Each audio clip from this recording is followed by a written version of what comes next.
Today we're at Duchy Rosewarne Nature Reserve and we're scattering seeds of native wildflowers to increase wildflowers. How we're doing this? We're going to ground that's mainly undisturbed. We're raking it up, unearthing it and scattering the seeds using undisturbed ground to minimise the chances of anything happening to the seeds. And we're also doing it at this time of year because it's plenty of time before spring, so we can be sure they got a good chance of springing up. How we're scattering the seeds, we're using a method known as broadcasting. We get a bucket, put some sand in the bucket and then put the seeds in the sand.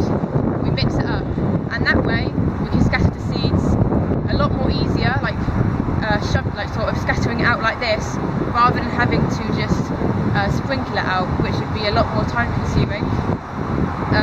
A particular flower we're going to be planting a lot of is yellow rattle, and what that does is it is parasitic towards, well, semi-parasitic towards grass, and what that does is lessens the amount of grass, which makes room for other wildflowers to spring up.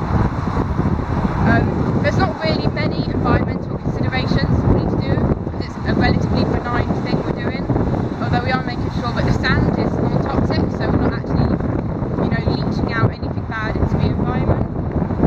And there aren't many ways we could be improving on it, apart from perhaps using machinery designed to scatter seeds, but that would be very expensive and might as well